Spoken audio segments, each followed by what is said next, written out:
সাকিব আল হাসানের once again comeback. জাতীয় দলের হয়ে সাকিব আল হাসান খেলবেন কি খেলবেন না, এটা একটা $1 মিলিয়ন কোয়েশ্চেন।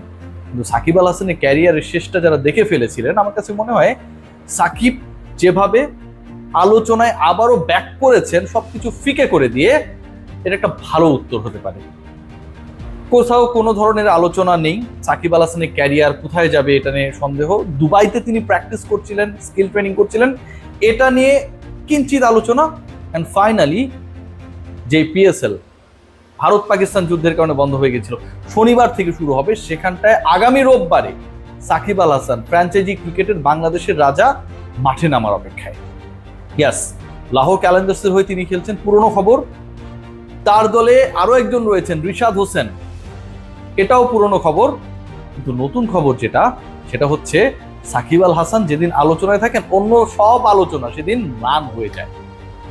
একবার চিন্তা করে দেখুন যে সবশেষ প্রতিযোগিতামূলক ম্যাচ যেটা সাকিব আল হাসান খেলেছেন, আমি স্ক্রল করে দেখার চেষ্টা করছিলাম, সেটা হচ্ছে গেল বছরের নভেম্বরের 30 তারিখে। এটা হচ্ছে মে মাস চলে 2025, 2024-এর নভেম্বরের 30 তারিখে প্লাস মাইনাস করলে প্রায় 6 মাস। এই 6 মাস এই ছেলেটা কোনো ধরনের ক্রিকেটের মধ্যে ছিলেন না। কিন্তু না থেকেও তিনি যেভাবে তৃতীয় বায়োমেকানিক্যাল টেস্টে পাস করার জন্য চেষ্টা চালিয়ে গেছেন, পাস করেছেন। অলরাউন্ডার সাকিব আল হাসান সেই নেমটাকে আবার ব্যাক করিয়ে এনেছেন।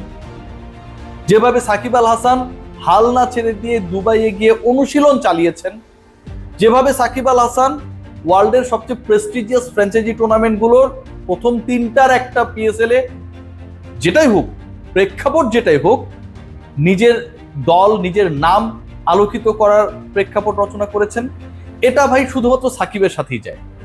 যখন পিএসএল এর ড্রাফট হয়েছিল তখন সাকিব আল হাসানের অনেক সন্দেহ ছিল, তিনি পারবেন কি পারবেন না, বোলিং করতে পারবেন কি পারবেন না, বা মেকানিক্যাল টেস্টের রেজাল্ট পরে কি এগেনস্টে যাবে, কত ধরনের ডিসকাশন ছিল। সেই পার্টিকুলার টুর্নামেন্টটি বাধ্য হয়েছে যখন বিদেশিরা পিএসএল খেলতে অনাগ্রহী, অনেকেই ভয় পাচ্ছেন, সাকিব আল হাসানকে কল করতে। সাকিব আল হাসান পিএসএল এ লাহোর ক্যালেন্ডার্সের হয়ে খেলবেন, এটা তার তৃতীয় দল পিএসএল এ। এর আগে তিনি করাচির হয়ে খেলেছিলেন, এর আগে তিনি পেশওয়ারের হয়ে খেলেছিলেন, প্রায় 200-র কাছাকাছি রান করেছেন, উইকেট নিয়েছেন। কিন্তু এবারের আগমনটা তো ভিন্ন রকম রে ভাই।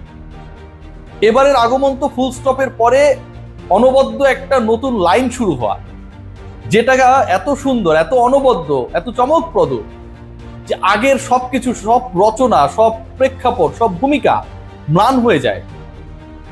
এই পিএসএল সাকিব আল হাসান, আমি নিশ্চিত তিনি রোববারের ম্যাচে নামবেন। শনিবার থেকে পিএসএল শুরু হচ্ছে, আপনারা সবাই জানেন।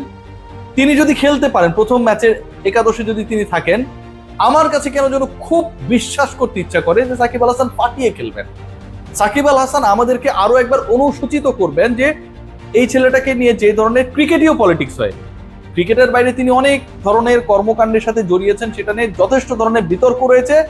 সাধারণ মানুষ পছন্দ করি না, আমিও পছন্দ করি না, কিন্তু ক্রিকেটীয় প্রেক্ষাপটে সাকিব আল হাসানকে নিয়ে যে ধরনের ইন্টারনাল পলিটিক্স হয়েছে, সেটা যে আসলে নোংরামি, ডার্টি পলিটিক্স হয়েছিল, সেই ব্যাপারটাকে আমার কাছে মনে হয় অনুশোচনায় ভোগানোর জন্য সাকিব আল হাসানকে তার খেলা প্রথম ম্যাচটায় পারফর্ম করাটা খুব জরুরি। যখনই সাকিবকে নিয়ে আলোচনা হয়, যখনই মনে হয় তিনি হারিয়ে গেছেন, যখনই মনে হয় তিনি ক্ষয়ে গেছেন, আর কখনো কামব্যাক করতে পারবেন না, ওই সময়টাই সাকিব যেন সর্বশক্তি দিয়ে ফিরে আসেন। দেয়ালে পিঠ থেকে যাওয়ার পর যে কামব্যাক করেছে সাকিব আল হাসান, এই সাকিব আল হাসান একদম অন্যরকম। সেই অন্যরকম সাকিব আল হাসানকে নিয়ে আবার একটা ভিন্ন রকম টেনশনও রয়েছে। পিএসএল নিয়ে আলোচনা করছি আমরা। রোববারে 18 তারিখে তিনি খেলবেন লাহোর ক্যালেন্ডার্সের হয়ে, মাঠে নামবেন, সে এক্সপেকটেশনস করছি আমরা। রিশাদ সাকিবের একই দল, আমরা রিশাদের এখনো ফিউচারটা জানি না যে আসলে লাহোরের হয়ে কয়টা ম্যাচ খেলতে পারবেন নাকি পারবেন না, কিন্তু সাকিবের ক্ষেত্রেও তো একটা অনিশ্চয়তা তৈরি হয়েছে। এখন পর্যন্ত সাকিব আল হাসান এনওসি, অনাপত্তি পত্র, no objection certificate from Bangladesh cricket board, যেহেতু তিনি বাংলাদেশ ন্যাশনালিটি ক্যারি করেন, পান নাই। সো ওই জায়গা থেকে কিন্তু তিনি কিছুটা হলেও অস্বস্তির মধ্যে রয়েছেন। তবে বাংলাদেশ ক্রিকেট বোর্ডের বিভিন্ন সূত্র যতটুকু আমাকে এনশিওর করেছে যে সাকিব আল হাসান এখন পর্যন্ত অ্যাপ্লাই যেহেতু করেন নাই, সো অফিসিয়াল অ্যাপ্লিকেশনটা পেলে তারা সেটা দেওয়ার জন্য আসলে খুব বেশি ঝামেলা করবেন না। So overall the scenario is like Shakib Al Hasan is going to be the king again. Sakib Al Hasan is going to put our hands together again, and Sakib Al Hasan আমরা যারা একদম হতাশ হয়ে গিয়েছিলাম, দেখুন এটা খুব ইন্টারেস্টিং একটা ডিসকাশন, যে আমরা আর কখনো সাকিব, তামিম, মুশফিক, রিয়াদ, এই যে পঞ্চপাণ্ডব, এদেরকে টি-20 ফরম্যাটে কখনো হয়তো দেখবোই না, এরকম একটা সিচুয়েশন তৈরি হয়েছে না? সেই জায়গাটায় সাকিব আল হাসান ওই ফুল স্টপটাকে অবশ্য ব্রেক করে দিলেন। Shakib is coming back, Shakib is coming back the way he actually shown previously. তিনি যদি সেই ওয়েতে ফিরতে পারেন, যখন সাকিব আল হাসানকে ধরাই হয়, যখন সাকিব আল হাসানকে কাউন্টি করা হয় যে Shakib Al Hasan is no more, তখনই সাকিব আল হাসান প্রুফ করে দেন, yes he is alive, is Shakib Al Hasan. So expecting for a very very good start from him. বিসিবিও অনাপত্তি পত্র নিয়ে কোনো ধরনের আপত্তি জানাবে না, সেটাও একটা এক্সপেকটেশন আছে। এবং লাহোর কালান্দার্সের হয়ে প্রথম ম্যাচ রোববারে তিনি যেটা নামবেন, সেটা যেন নিরাপত্তার অ্যাসপেক্টসেও ঠিকঠাকভাবে হয়, সেই প্রত্যাশাটা আসলে আমাদের রাখতে হচ্ছে।